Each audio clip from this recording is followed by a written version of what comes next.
Welcome back.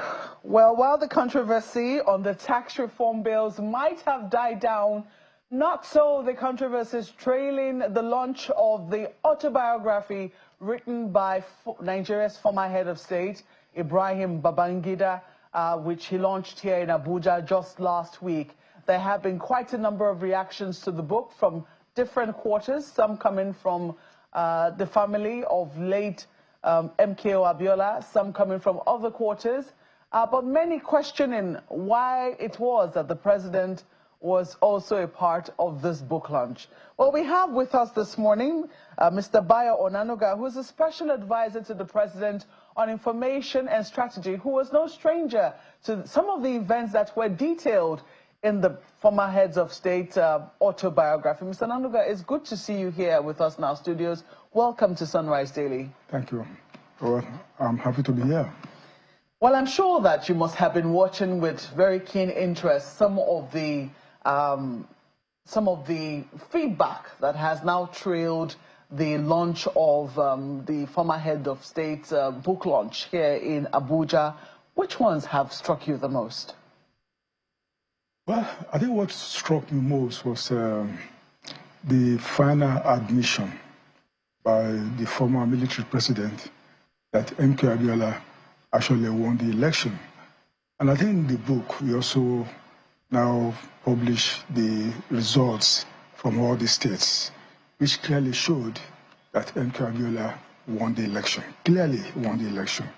And all these towns you read in the papers about assumed winner and all those things, we've now found that they were absolutely unnecessary. Abiola won, free and fair.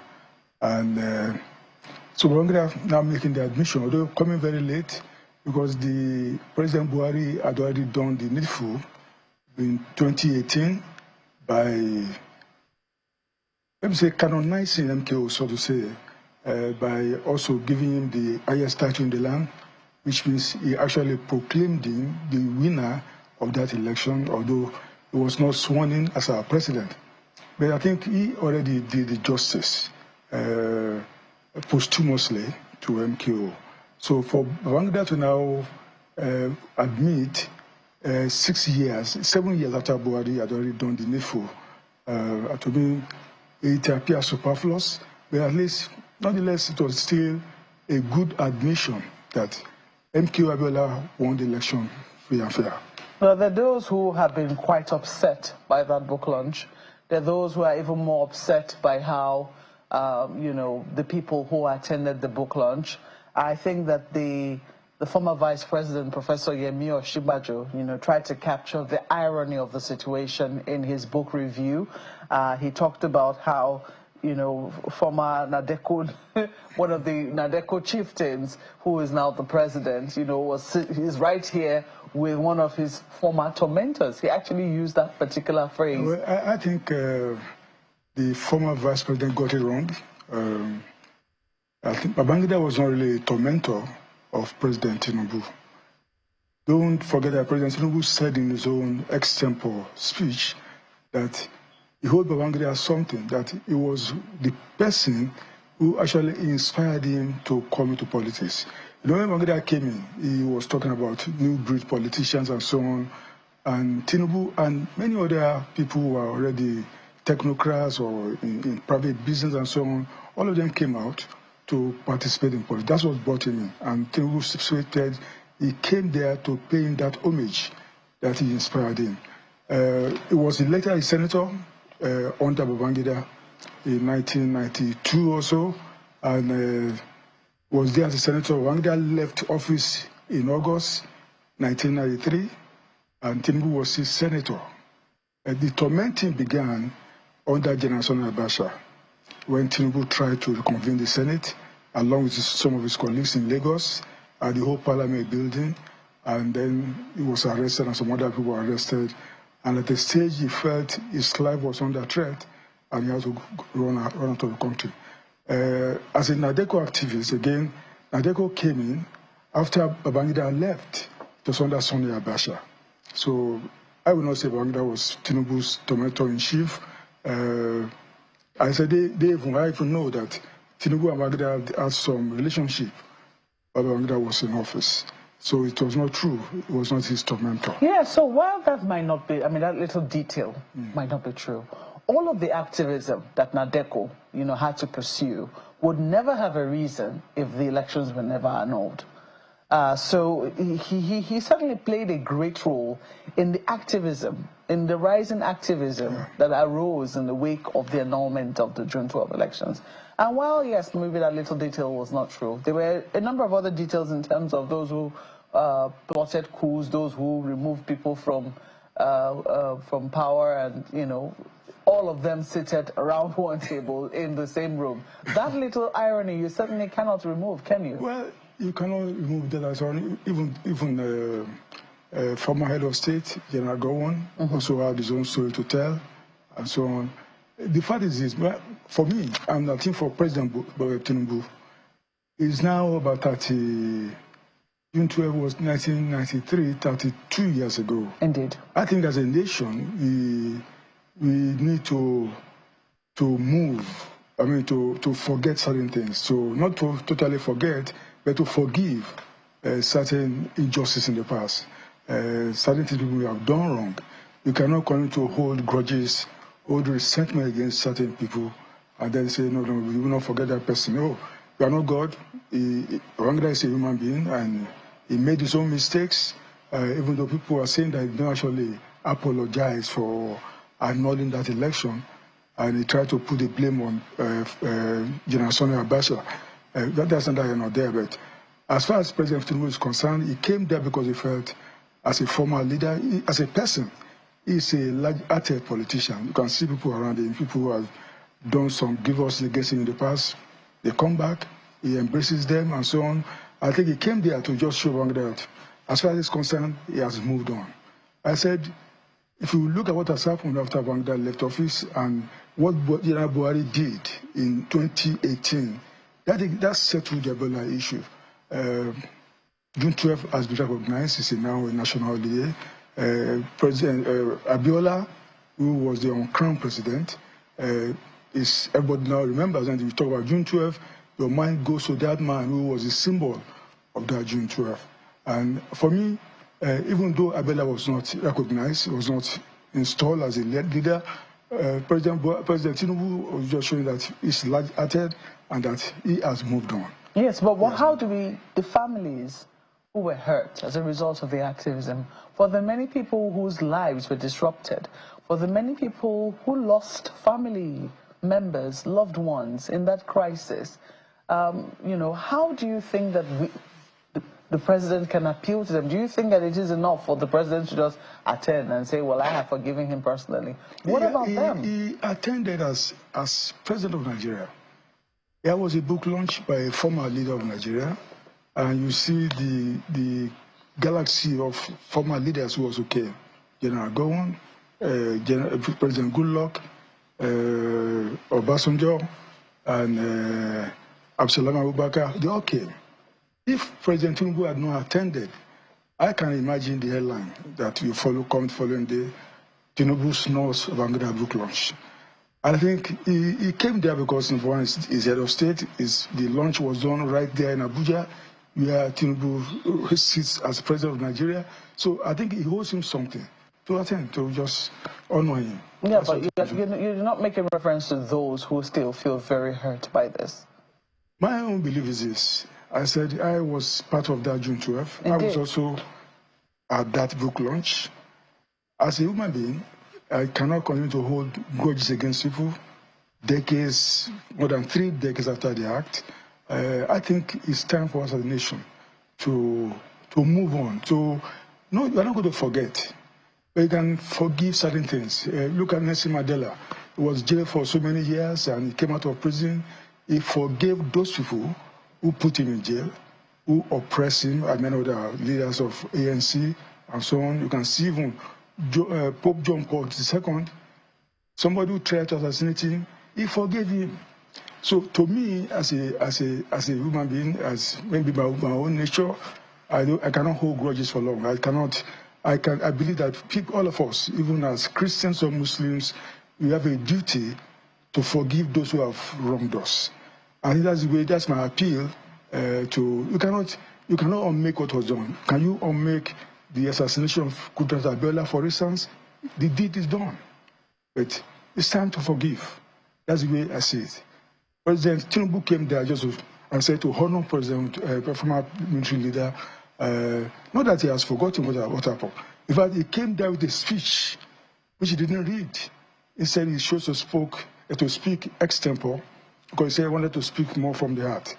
He didn't read that speech because he felt General Babangida had already answered some of the nagging questions he wanted to ask him if he had read his own speech about why did he annul the election, for instance. What was the reasoning?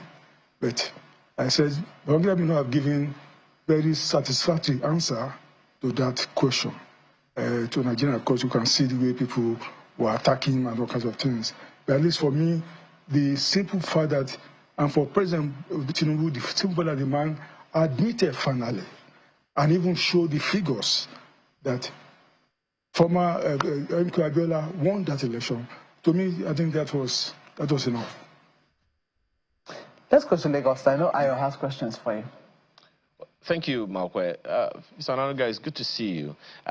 One of the fondest memories for me, and of course perhaps for you as well, is the journalistic activism, the role that the press played between 1993 and 1999. In fact, maybe even before 1993, because there are those who will say there was a lot of pressure from the media that saw the military decide eventually to evolve and sustain what eventually came to be the Fourth Republic after the truncation of the Third Republic. I know you have some tales to tell, but would you say we have learned our lessons as a people, particularly in terms of what the power of the media to shape narratives and to compel stuff to get done for the people of Nigeria? Well, that's a very loaded question. As a journalist, I think what keeps some of us worried is that the media has not been doing what it's supposed to do. For instance, you find a lot of things going wrong in the media. You find even some of our coverage, the lack of depth in what we report, the lack of understanding what we report, and sometimes you just find that the media they are not doing the right thing. They're not even asking the right questions about what is going on in our country. And then you find sometimes of sensationalism about events and so on. Even some media platforms thriving on falsehood, and just because they want to have traffic on their side and so on. So these are some of the things going on. The Nigerian press, we were born out of activism right from the First Republic, even before the First Republic, the media played a lot of role, an important role, very pivotal role in our struggle for independence, and we carried this on to the military rule. So in India, I know I've found one thing, because I said you are a product. The media was a product of the activism that we saw in the First Republic or even before independence. So, but I said things have totally changed now. We have democracy in place. The media cannot be seen to be pulling down democracy. The media has to be seen as a partner in progress, as a partner of this democratic dispensation. That's the kind of role we should see. Yeah, you would understand, sir, the challenge of having to glean, literally scavenge for information. Perhaps the challenge sometimes is the fact that the authorities do not communicate as opposed to just giving out information. It is one thing, you know very well, to give out information to people. It's another thing altogether to communicate with the people, because the information people get is not usually what they expect, because they don't feel like they belong in the flow, so to speak. Perhaps the challenge is that authorities don't speak. Authorities don't give information. People have to literally scavenge for information. The trust quotient has greatly reduced over the years. Consequently, whatever government says, people take it with a pinch of salt. Do you see a way to reverse all of that? No, I don't agree with you. Number one, the laws of the land have made things easier for our profession. We have the Freedom of Information Act. If you go to a public office and they're not willing to give you information, you have a right to formally write the office that you needed that information. And I've seen some media platforms using that law to get information from the public officials. And then there's a proverb that says, "Seek, ye shall find." Continue to knock on the doors of public officials that you want XYZ information. And I'm sure you will get it. Don't say because somebody has not spoken with you and then you go and paint a wrong perspective about what has happened or about a particular issue. That will be wrong. We need to exercise some patience and just not jump into publishing what has not been authenticated by the right people. I will implore our journalists to be patient at times in publishing news, to at least try to confirm a lot of things. There are so many ways you can confirm. If an official is not willing to talk, maybe you must find a way. You must try to find a way to make sure that you don't just run away with a wrong impression about certain issues. Well, so I said, in summary, the law is there to support us, and we should always try to get information. Always knock on doors. Well, you know that the dynamics, you know that the dynamics have greatly changed over the years. Now there is that so-called citizen journalism where everyone, trained or untrained, so long as you have a phone and you have a camera, you can put out information, irrespective of, whatever it is, whether it is right or wrong, false narratives go out there from time to time. One of which is the case around the tax reform bills, which thankfully, it seems like everyone is on board with at this moment. But what do you think Nigerians need to know about the tax reform bills that probably is not out yet, especially since the public hearing is on? Well, I think the tax reform bills, the committee that the president set up to reform our tax laws, the committee has been out there without any oaths barred, without holding anything back, to try to tell Nigerians what this law contains. Don't forget, it's 4 bills packed in one, and it's supposed to be a very game-changing tax law that will change so many things in our country, that will be, at the end of the day, to the benefit of this country in terms of revenue that will accrue to the states, what will come to the center in terms of having more efficient collection of revenue. It's a shame that our country, look at, as of today, we are not even collecting 10% of our GDP, and I think we are among some of the lowest countries collecting the tax that we ought to collect. And this will change once we have the tax laws in place. Everybody is hopeful. You can find out the governors who were initially against it, I think they have been enlightened enough to find that there is nothing really dangerous about the bill.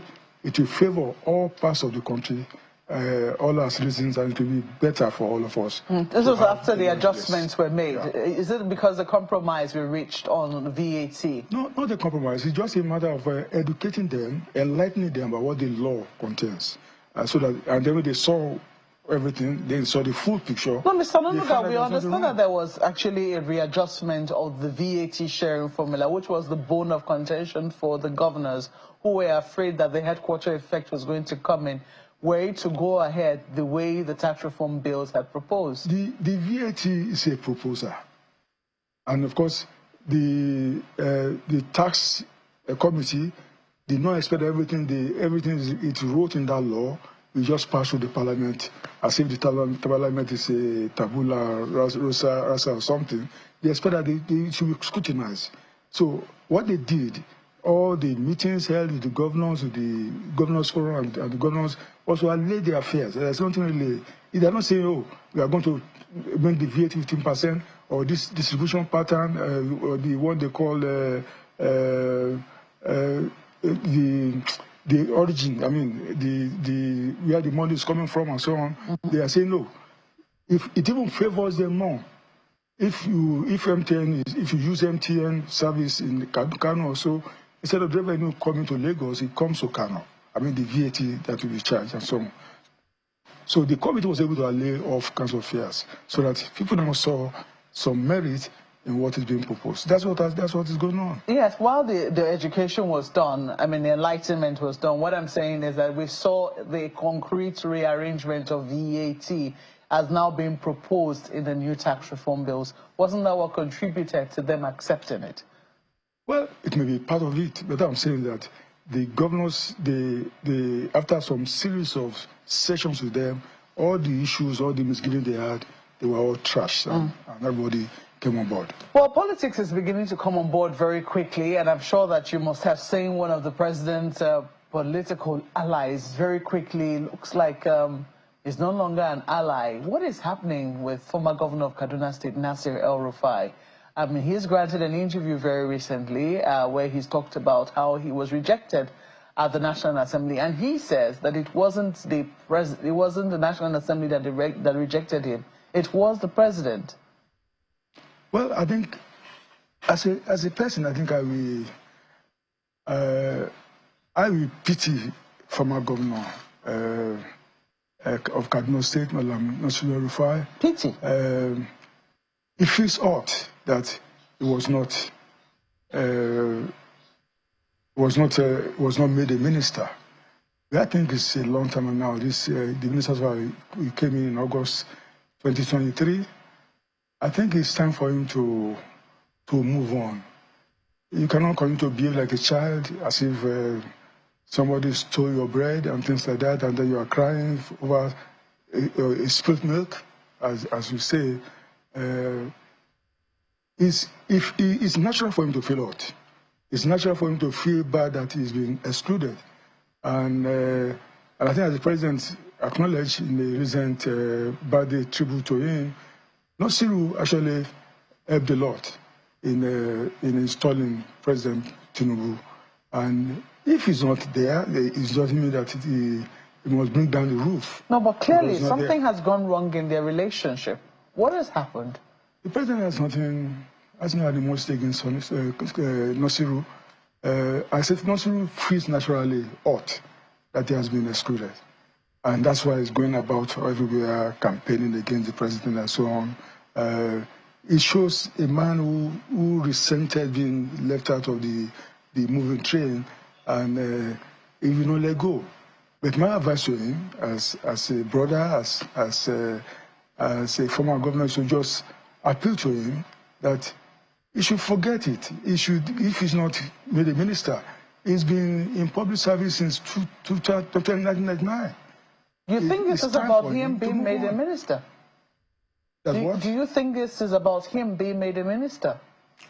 I think it started from there. The hurt came from there. Yes. But the father was not made a minister. That's why you can see what he's been saying.